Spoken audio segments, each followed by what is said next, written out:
Hello, awesome people. Welcome to DIY Solar Homestead.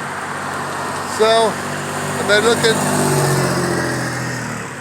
at a house, so I get out of here. I got too many solar panels for the city.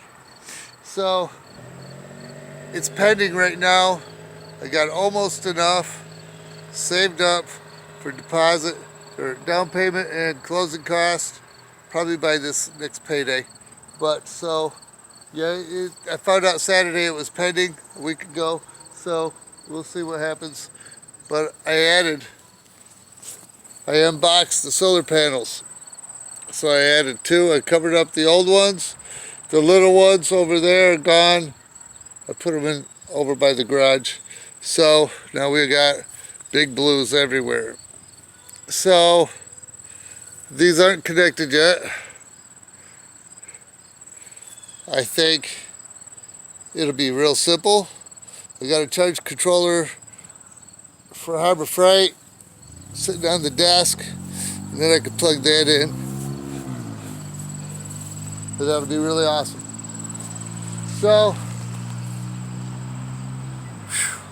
I guess I'm gonna make that short and sweet. There's a lot I have to talk about, but I might do it on another video. Just it's beautiful. I'm off grid right now for the last 2.5, 3 weeks, and I've learned how dependent I have been on electricity.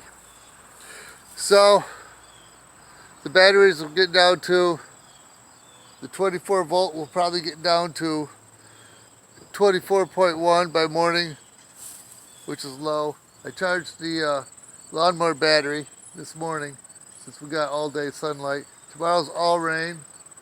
I charged on the 12 volt. I charged a lawnmower battery, but I think we're going to be set with that. That should be up to, that should stay 12 volts all night. That's what I played the computer. So, so yeah, there's things going on. It's been a while since I've been on here, I think 2 months. But yeah, there's some challenges I'll discuss on another video. Just say, welcome back, Sarge. So, I got some seeds, peas, out of the garden. I'm gonna get a whole bunch more seeds in a little bit. All right, you have a nice sunny day. See ya. Or I forgot.